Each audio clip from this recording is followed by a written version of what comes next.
एक उपमन्यु नाम के महर्षि थे। वो जब बाल्यावस्था के थे तो अपने मित्रों के साथ वो किसी दूसरे ऋषि के घर खेलने गए, तो वहाँ उन ऋषि ने अपने बच्चों के साथ उनको भी गाय का दूध पिलाया। बड़ा अच्छा लगा। वो जो ऋषि गाय का दूध पिलाए वो उपरोहित कर्म करते थे, और ये जिनके पिता उपरोहित कर्म नहीं करते थे, ऐसे के पुत्र थे उपमन्यु जी। उपमन्यु जी घर आए और कहा हमें दूध पिलाइए। बहुत हट किया तो उन्होंने समझाया कि हम उपरोहित कर्म नहीं करते, हम तो जंगल के कंदमूल फल से अपना गुजारा करते हैं, तुम्हें कहाँ से गाय का दूध पिला दे। जब बहुत हट किया तो जो जंगली चावल होता है उसको पीस करके उन्होंने दिया। बालक थे तो उन्होंने पिया और कहा ये वो दूध नहीं है जो उनके घर में। माँ ने डांट के कहा यदि तुम्हें दूध चाहिए तो भगवान शंकर की तपस्या करो और तप के द्वारा वरदान प्राप्त करो, क्षीर समुद्र का दूध पियो। गाय की क्या बात है, क्षीर समुद्र का दूध पियो। तो उन्होंने कहा हमें भगवान शिव की साधना का उपदेश दीजिए। तो ब्रह्म ऋषि थे उनके पिता, उन्होंने उनको दीक्षा दी भगवान शिव की और आराधना बताई। तो उस समय उपमन्यु जी ने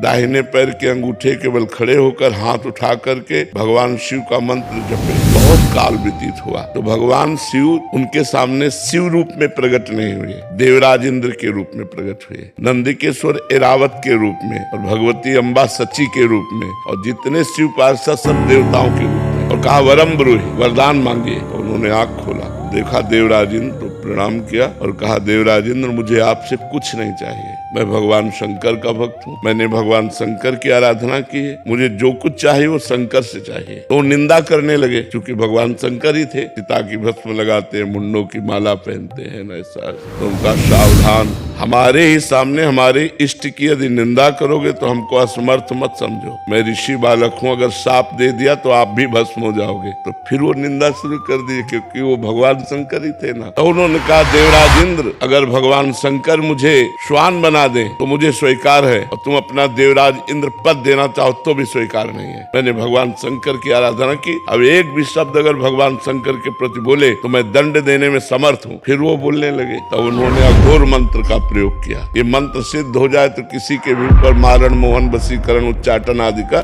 इसे अघोर मंत्र कहते हैं। क्योंकि हम सही उपासना से आए इसलिए हमें इसका ज्ञान है। जे ही मंत्र को प्रहार किया जल लेकर के, तो नंदिकेश्वर ने जल को लोप लिया और कहा अपने इष्ट मंत्र से इष्ट पर ही प्रहार करते हो। तो देखा भगवान शंकर नंदिकेश्वर पे विराजमान, उमा सब शिव पार्षद। तो उनका प्रभु ये क्या लीला थी। तो उनका मैं तुम्हारी अनन्यता की परीक्षा ले रहा था, तुम अनन्य निकले, इसलिए जाओ, रोज तुम्हें क्षीर समुद्र का दुग्ध मिलेगा, अजरश्चैव अमरश्चैव, और जिस समय तुम मेरा ध्यान करोगे उसी समय मैं तुम्हें दर्शन दूंगा। बहुत वरदान की झड़ी लगा दी।